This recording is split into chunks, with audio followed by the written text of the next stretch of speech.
I can't believe it. A heroic man being all manly and heroic? What is this, an Asian movie? Spider-Man Brand New Day brings the most amazing web-swinging action to date, actual danger, personal stakes, and the heroic heart of a better Parker. It champions the man in Spider-Man. Is Brand New Day the new GOAT of the Spider-Man? And does this $2 billion movie mean that Marvel loves manly heroes again? Or is it their brand new way to Trojan horse an unskippable ad for the X-Men and other shenanigans? Kevin. More on that later, as well as my preferred ending. Now, I had fun with this movie when I didn't think about it too much. And then I thought about it too much. Welcome. If you're new here, we like to recap plots like so. In No Way Home, Parker told Dr. Strange, "Make everyone forget I'm Spider-Man or we're all buggered." Dr. Strange said, "Fine."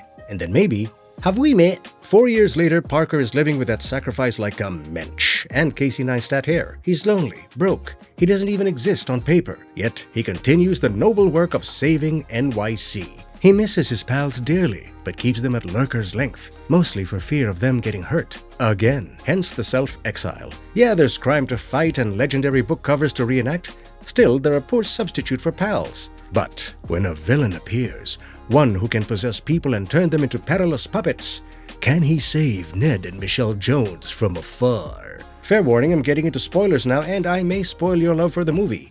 If you can't tolerate a differing view, you know what to do.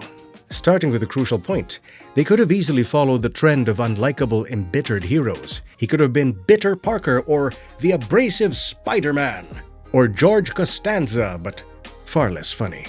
Also to be praised is the lack of performative politicking. Thankfully, instead, this movie is refreshingly, mostly just a superhero movie. Aye, a decision that's making them more money than Scrooge McDuck.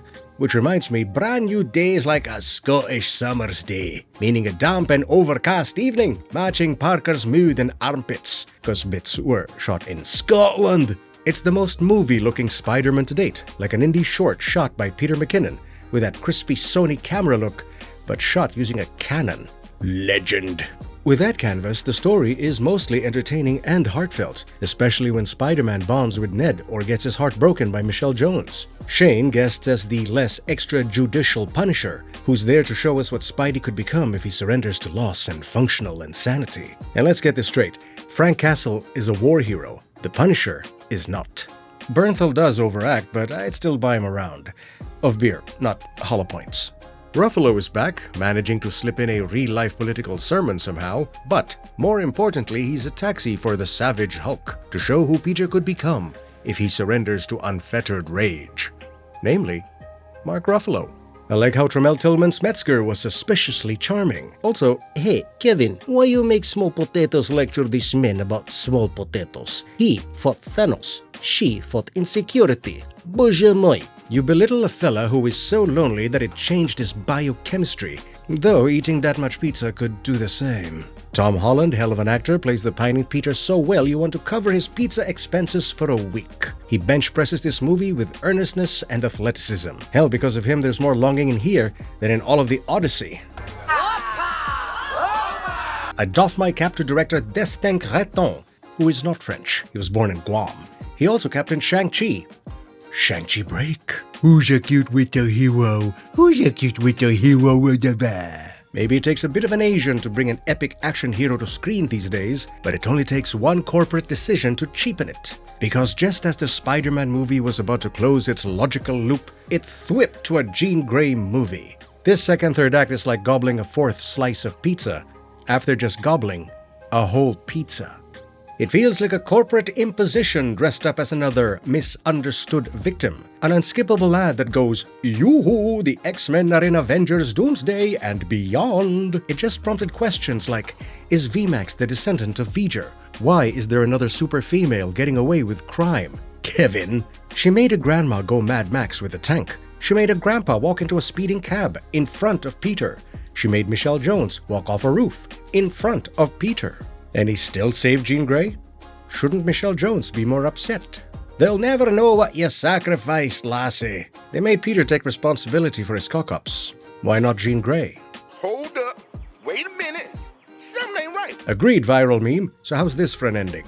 Jean Grey is imprisoned in damage control, where it's revealed that it's secretly a form of the Mutant Response Division. For my comic book folk, Project Wide Awake might be too on the nose. And then it quickly cuts to credits. That would create more audience anticipation for the coming movies, maybe even endear her to us. And here's a question: in the first place, why didn't Jean just possess Metzger or someone in damage control? Maybe it was Spidey who brought in one of the Hand. She could have possessed any one of them and the story could have taken off from there. If she possessed Spidey, the Punisher has a reason to intervene. And to smash them both, she could possess the Hulk. That way, Jean Grey wouldn't even have to pay a fine for fictional elder abuse. Kevin! Yeah, it makes me wish for a simpler Spider-Man Punisher versus the Hand movie.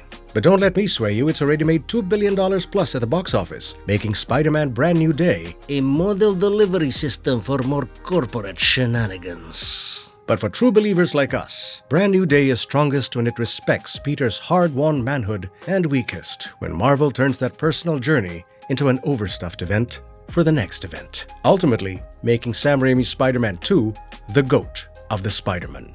That's not to say we shouldn't toast Tom Holland's Spider-Mensch. And that's what we do in this video over here. Cheers.